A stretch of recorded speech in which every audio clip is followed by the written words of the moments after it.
Boa noite, irmãos. Paz seja convosco, amém? Glória a Deus. Irmãos, antes de pregar, eu gostaria de orar com você. Feche seus olhos, vamos orar em nome de Jesus. Meu Deus, meu Pai, eu te louvo e te agradeço por essa noite, pela vida de cada irmão que está aqui. Que em nome de Jesus, Espírito Santo, o Senhor me use nessa hora e que o Teu Espírito Santo, Senhor, possa, através das palavras, tocar no coração de cada um que está aqui nessa noite, Senhor. Eu repreendo todo mal, todo demônio, tudo aquilo que vem atrapalhar esse culto, e que em nome de Jesus nós possamos estar em paz para Te ouvir, e que nós possamos ouvir e também colocar em prática tudo aquilo, Senhor, meu Deus, que for falado. Em nome de Jesus, eu Te agradeço por essa noite, pela vida de cada irmão que está aqui, e que nós possamos, Senhor, meu Deus, sempre nos apresentar a Ti, meu Deus, em santidade, em humildade e pedindo a Tua misericórdia, no nome de Jesus, amém. Amém? Irmão, você que trouxe sua Bíblia, abra ela na carta de 2 Coríntios, capítulo 2, versículo 12. 2 Coríntios 2, 12.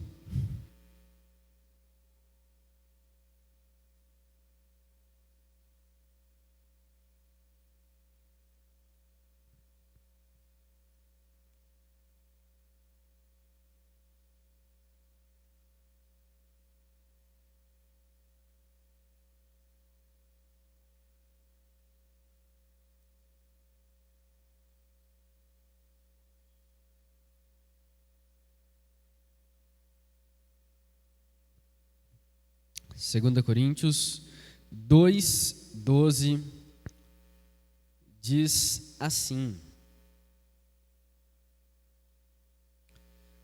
Quando cheguei a Troade para pregar o Evangelho de Cristo, e vi que o Senhor me havia aberto uma porta, ainda assim não tive sossego em meu espírito, porque não encontrei ali meu irmão Tito. Por isso, despedi-me deles e fui para a Macedônia. Mas, graças a Deus, que sempre nos conduz vitoriosamente em Cristo, e por nosso intermédio exala em todo lugar a fragrância do seu conhecimento. Porque para Deus somos o aroma de Cristo entre os que estão sendo salvos e os que estão perecendo. Para estes somos cheiro de morte, para aqueles fragrância de vida. Mas quem está capacitado para tanto? Ao contrário, de muitos, não negociamos a palavra de Deus visando lucro. Antes, em Cristo, falamos diante de Deus com sinceridade, como homens enviados por Deus. Amém? Eu não sei quanto de vocês usam perfume. Espero que todos nós usemos desodorante. Em nome de Jesus.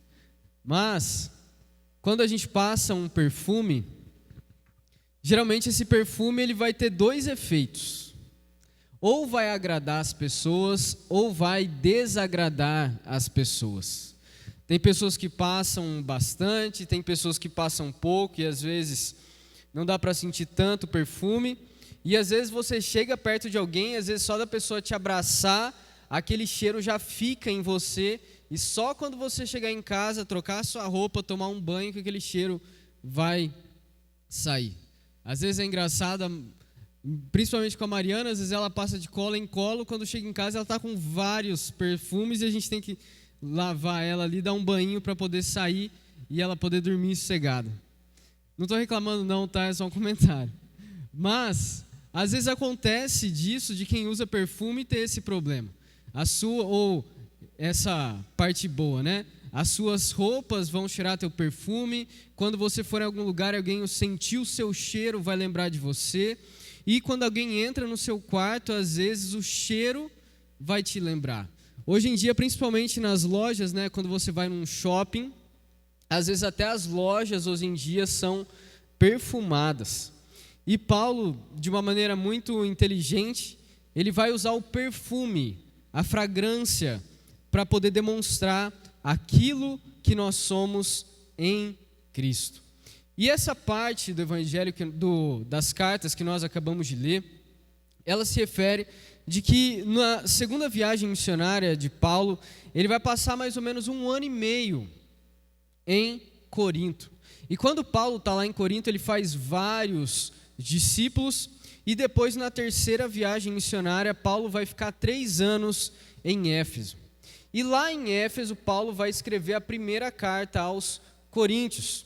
E quando ele escreve essa carta, Paulo ele está completamente decepcionado com a igreja, porque a igreja está com tantos problemas que ele tem que ser muito duro, ele tem que ser muito firme naquilo que ele vai falar, porque ele precisa que a igreja acorde para os erros que ela está cometendo e se volte para o Senhor Jesus. E é tão dura essa carta que Paulo, no início da carta, vai falar assim: graças a Deus que eu não batizei vocês.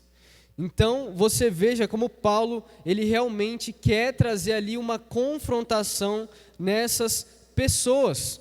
E Paulo, então, ele envia essa carta para Corinto, e depois disso, lá em Atos 19, tem um tumulto lá em Éfeso, Paulo quase perde a vida, e depois dele mandar essa carta, ele vai lá para Macedônia, e ele vai pegar ali o caminho de Corinto. Ele visita igrejas na região de Filipos, Tessalônica, e ele começa a esperar notícias de Corinto.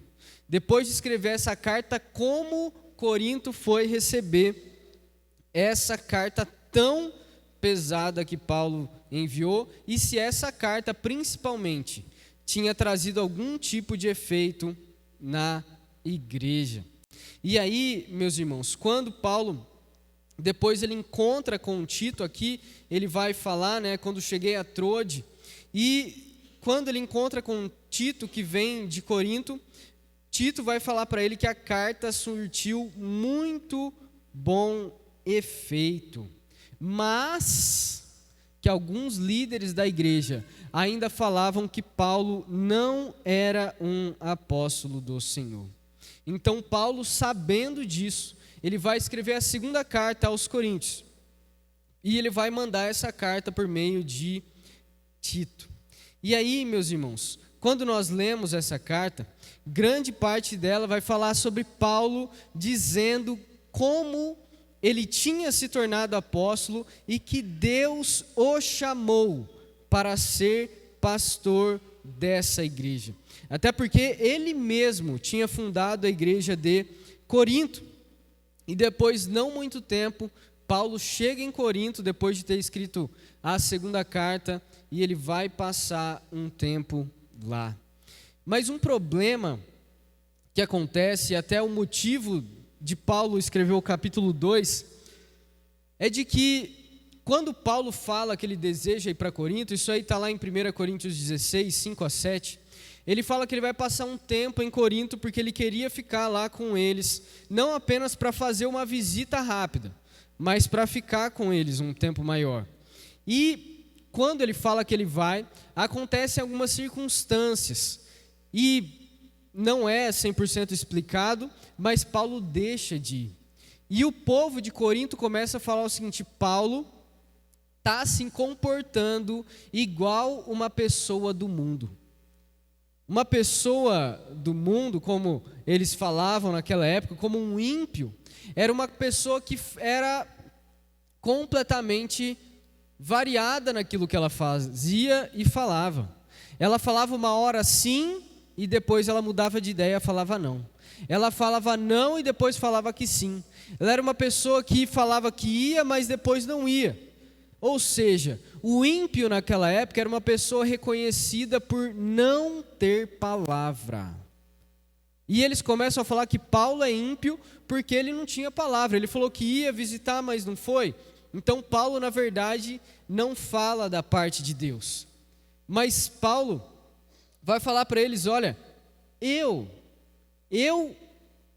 fundei essa igreja.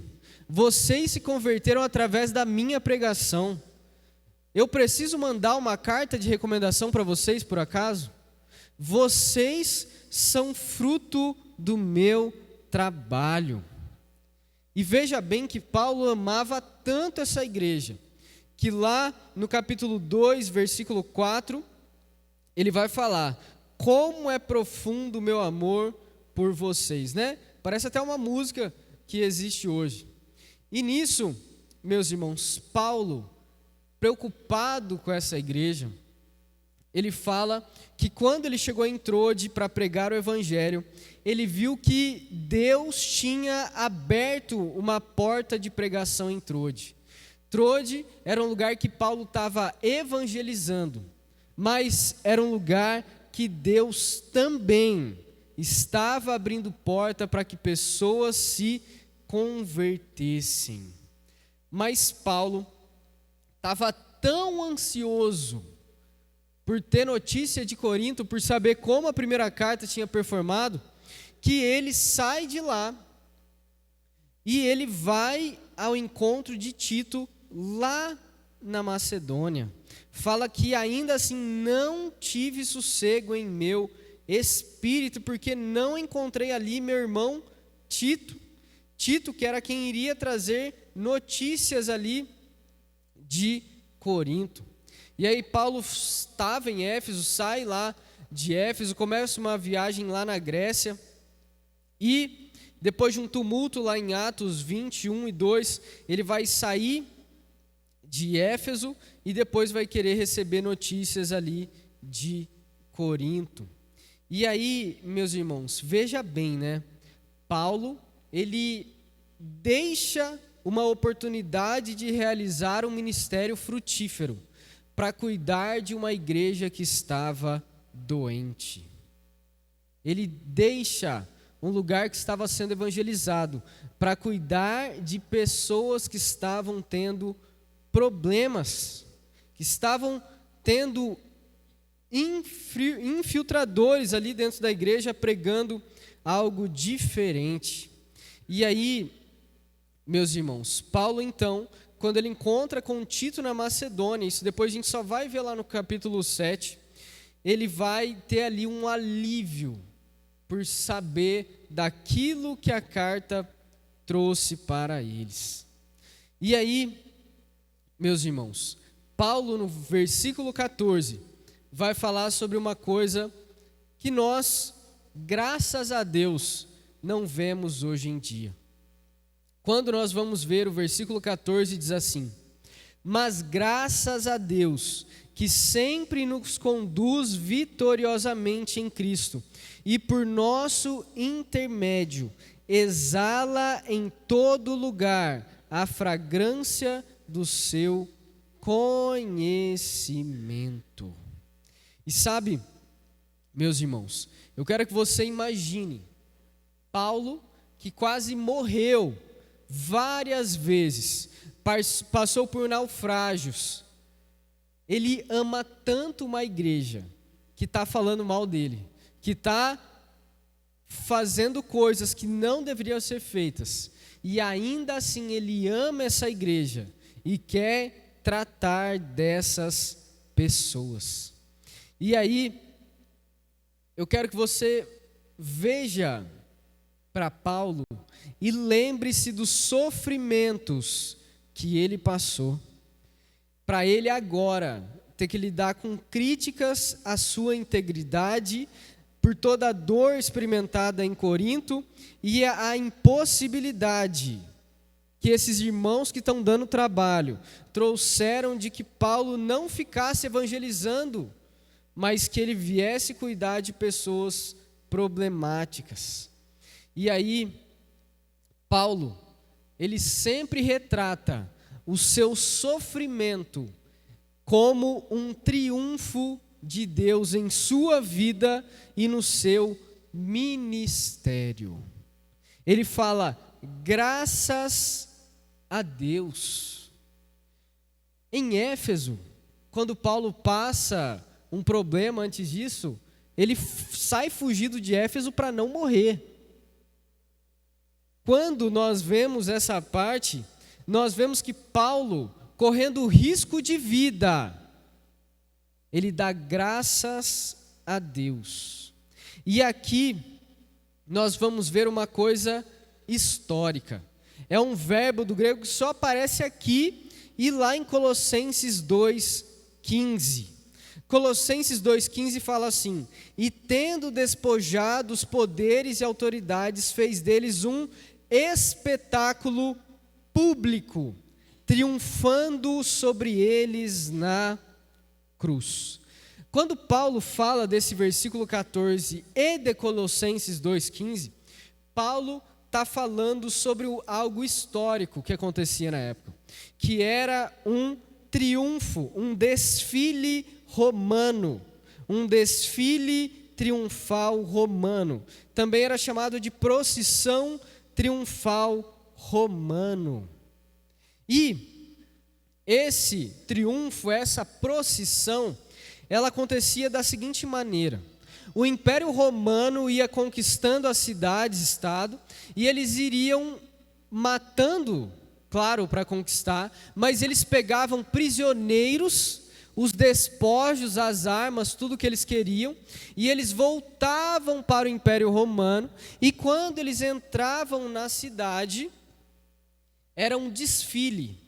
Entrava o imperador ou o general, e atrás desse general vinha todo o exército, junto com os prisioneiros, trazendo os despojos da guerra. E conforme eles iam entrando, naquela época eles eram completamente politeístas, eles davam graças a Júpiter, que era a principal divindade do panteão romano, e era um espetáculo.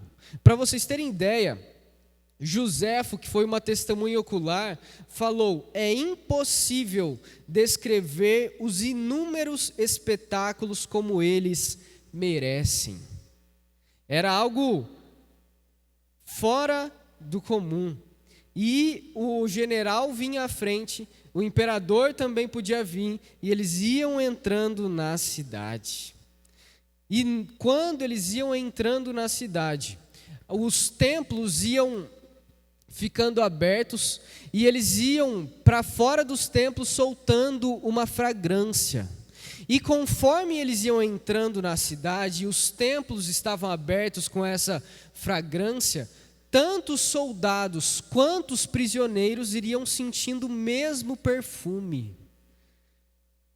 Só que os soldados, quando sentiam esse perfume, e isso lembrava eles da vitória. Mas quando os prisioneiros iam entrando e sentindo esse perfume, eles iriam sabendo que no fim dessa procissão, que durava dias, eles iriam morrer. E quando nós vemos isso, Paulo, ele vai usar como exemplo isso para Jesus Cristo. Jesus, ele triunfou na sua morte, diante de todos os demônios, diante de todo o poder das trevas. Efésios 4:8 diz assim: por isso é que foi dito, quando ele subiu em triunfo às alturas, levou cativo muitos prisioneiros e deu dons aos homens. Salmos 68:18. Efésios faz referência a Salmos 68:18, que fala assim: quando subsiste em triunfo às alturas, levaste cativo muitos prisioneiros, recebestes homens como dádivas, até mesmo rebeldes, para estabeleceres moradas, ó Senhor Deus. E Paulo, ele vai simbolizar que Jesus Cristo, quando ele morre na cruz, quando Jesus leva sobre si os nossos pecados, e quando Jesus ressuscita, ele vence o pecado, ele vence Satanás, ele já venceu, mas ainda vai vencer o último inimigo, que é a morte. E Jesus, ele vai destruir as trevas, mas nós, cada um de nós, somos prisioneiros de Jesus. E quando eu falo isso, meus irmãos, é de que nós fomos comprados pelo sangue de Jesus, de que Jesus, ele foi no império das trevas, ele pagou o preço, ele destrói o império das trevas, ele nos tira de lá e nos traz em triunfo para a sua glória. E quando ele nos traz em triunfo para a sua glória, apesar dos prisioneiros saberem que o fim dessa procissão é a morte, nós, sabendo que somos prisioneiros, sabemos que nem a morte nós vamos precisar passar, porque o mesmo general que nos conquistou é o mesmo que morreu para nos salvar. Então ele nos livra do poder das trevas, e ele ainda nos livra da morte.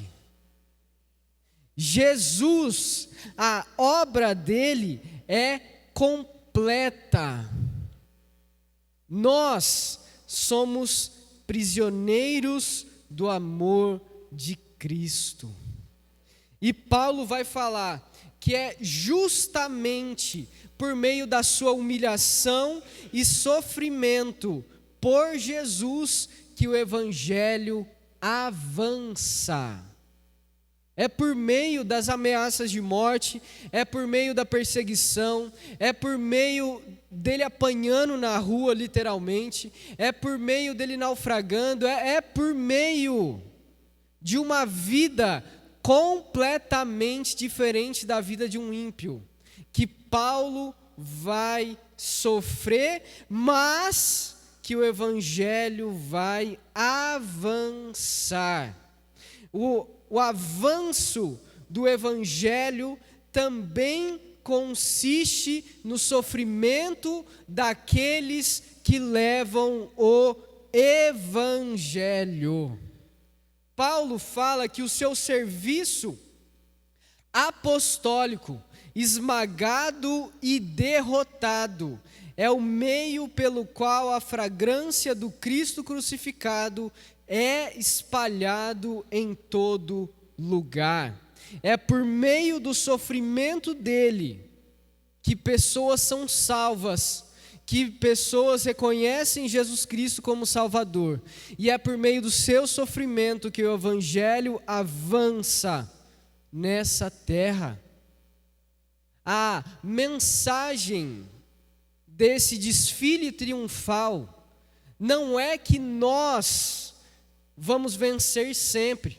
Não é que sempre que a gente pregar alguém vai se converter. A mensagem do desfile triunfal não é que todos nós seremos ricos, famosos, com o melhor carro, a melhor casa, que o nosso trabalho vai ser o que paga melhor e que tudo na nossa vida vai bem. A mensagem do desfile triunfal é que não somos nós que vencemos, mas é que Cristo venceu. E por meio da vitória dele, nós vamos vencer. Vamos vencer a morte. E por meio dele, que nós lutamos contra o império das trevas. E nisso, meus irmãos, semelhante a isso, você imagina bem a entrada da cidade e Jesus nos levando. E o cheiro, a fragrância que está no ar. Lembra que essa fragrância, ela é boa para um, mas é mal para outros. Para os que obedecem o evangelho, a fragrância é aroma de vida. Mas para os que lhe desobedecem, a fragrância tem cheiro de morte.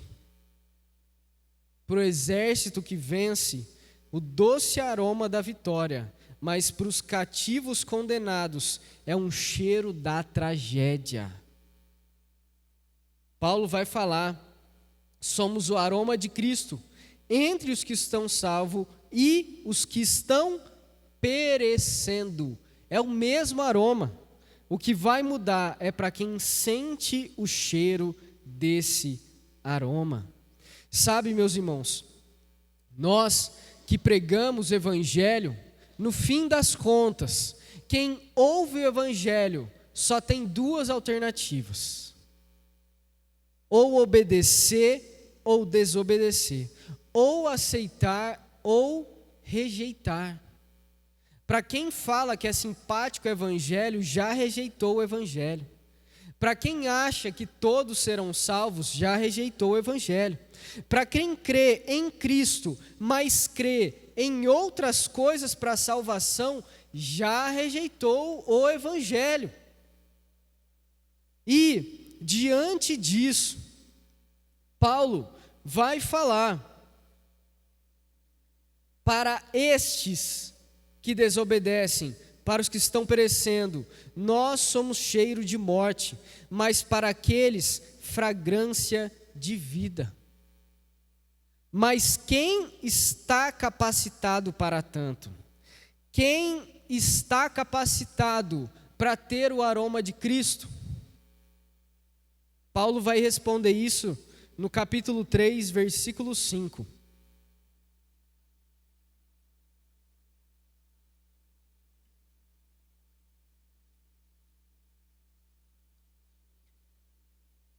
Não que possamos reivindicar qualquer coisa com base em nossos próprios méritos, mas a nossa capacidade vem de Deus. Ele nos capacitou para sermos ministros de uma nova aliança, não da letra, mas do Espírito, pois a letra mata, mas o Espírito vivifica. Pelo amor de Deus, não vai usar esse versículo para não querer estudar teologia, hein? Quando nós olhamos isso, meu irmão, quem nos capacita a exalarmos o aroma de Cristo é o próprio Deus. E você veja que responsabilidade que Deus nos dá.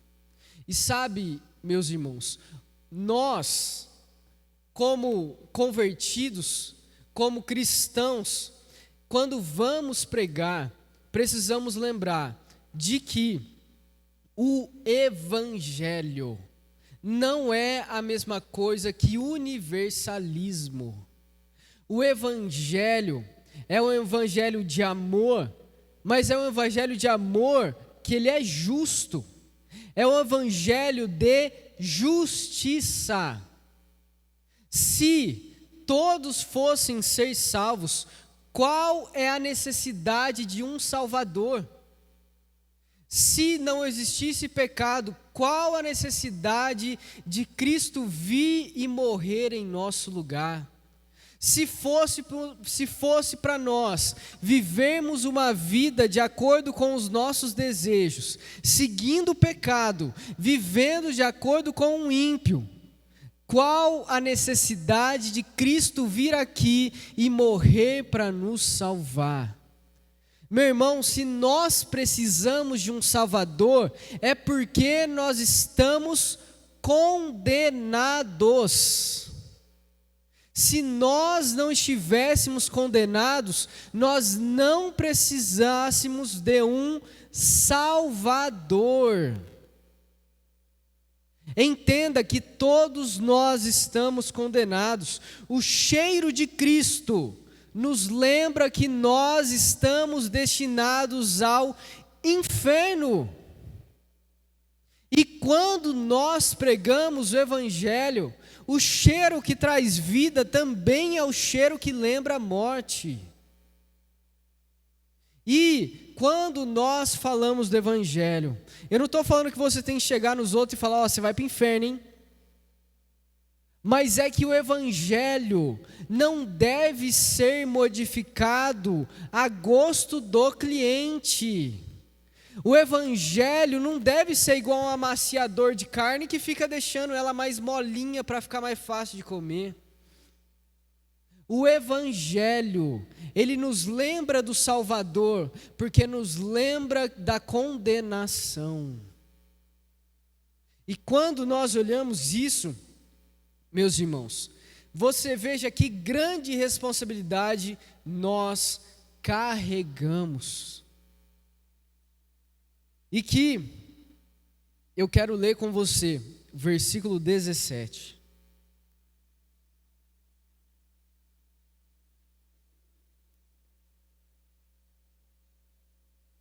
Ao contrário de muitos, não negociamos a palavra de Deus visando lucro. Antes, em Cristo, falamos diante de Deus com sinceridade, como homens enviados por Deus. Aqui, quando ele usa essa palavra, ao contrário de muitos, não negociamos, aqui a palavra, até se você for ver em outra tradução, é uma palavra que significa mercadejar. A palavra mercadejar é como se eu pegasse algo e modificasse para ser mais vendível. É para ficar mais fácil de vender. É como se eu pegasse um produto e modificasse ele para ficar mais fácil de alguém comprar. E sabe, meus irmãos, veja bem que hoje nós vemos pessoas que modificam a palavra de Deus querendo dinheiro. Mas não é de hoje, isso desde aquela época já existia. E Paulo vai falar que ao contrário de muitos, ele não fica mercadejando a palavra, ele não fica negociando a palavra, ele não fica colocando a palavra numa estética mais vendível. Paulo, ele leva a palavra de Deus do jeito que a palavra de Deus é. Isso significa que a gente tem que contextualizar a palavra, deixar mais fácil para a pessoa entender, mas a palavra de Deus, o Evangelho de Cristo, ele não deve ser modificado, nem para visar lucro, nem para enganar. O Evangelho é o Evangelho de que nós estávamos condenados, mas Deus enviou o seu Filho para nos salvar, e através do Filho nós temos a vida eterna. E Paulo fala com sinceridade, como homens enviados por Deus. A proclamação do Evangelho se dá em Cristo de forma aberta, com motivações sinceras e em decorrência da comissão que Deus nos deu. Então saiba, meu irmão, de que o Evangelho avança quando você é um cristão verdadeiro, quando você não quer amaciar o Evangelho, quando você não quer deixar o Evangelho mais vendável, quando você sabe que falar do Evangelho também vai trazer reações ruins. Você, meu irmão, tem que ser o aroma de Cristo, tanto para a vida quanto para a morte. E não é você que vai condenar as pessoas, mas é você que vai falar do Evangelho verdadeiro e vai ser um cristão verdadeiro, para que essa obra ela aconteça através de você, mas ela é feita por Jesus Cristo te usando. E é só Deus que vai te capacitar a exalar esse aroma de Cristo. Não espere que ao pregar o Evangelho ao falar de Jesus, você tenha só reações positivas. Mas se você quer viver o evangelho verdadeiro, saiba que você vai ser perseguido, que você vai sofrer retaliações, de que você não vai ser o popular, de que pessoas não vão gostar de você. Mas isso pouco importa. O importante é nós sermos um cristão verdadeiro, que vive e que prega a palavra de Deus, sabendo que o aroma de Cristo, ele lembra a morte, mas ele vai lembrar principalmente a vida que Cristo nos deu. E eu quero falar para você que Paulo, nisso tudo, ele fala que o sofrimento e fraqueza, de que nosso sofrimento e nossa fraqueza no serviço do evangelho se torna para outros, tanto crente quanto descrente, aroma de Cristo crucificado. E olha que coisa interessante, quando Paulo recebe essa carta, ou melhor, recebe o feedback de Tito, sabe uma das coisas que eles falavam sobre Paulo? Paulo, o cara, cresceu aos pés de Gamaliel, o cara era um judeu bem-sucedido, o cara tinha influência na sociedade. Agora, ninguém dá bola para Paulo, os judeus querem matar Paulo, o cara é perseguido, ele vai numa cidade, prega o evangelho, a galera leva ele para fora para matar. Como é que esse cara quer ser o nosso pastor? Como é que esse cara quer ser o nosso apóstolo? Eles querem simbolizar que o sofrimento de Paulo é um argumento de que ele não é de Cristo. E sabe um dos problemas do nosso hoje? É que a gente quer ver o sucesso de um pastor se ele tem muitos seguidores na rede social. Se esse pastor tem um bom carro, uma boa casa, porque se esse pastor está pregando e tem tudo isso, é sinônimo de que ele está pregando o evangelho. E eles naquela época falavam, Paulo está sofrendo, está sendo perseguido, então ele não está pregando o evangelho. Então nós precisamos tomar cuidado para não julgarmos o sucesso ministerial com base em critérios mundanos. Porque a Bíblia nos chama a ser fiel a Deus, independente da condição financeira, se estamos sendo perseguidos ou não. E Paulo fala em 1 Coríntios 1,18, que a pregação da cruz é loucura para os que estão perecendo, mas para nós que estamos sendo salvos, é poder de Deus. De que Paulo não mercadejava a palavra. E eu quero lembrar vocês de que em Gálatas 6,6, Paulo fala para os membros da igreja da Galácia: compartilhem todas as coisas boas com os que instruem na palavra. Depois em 1 Timóteo 5, 17 e 18 ele fala: diz aos crentes de Éfeso que devem recompensar com honorários dobrados os presbíteros que merecem.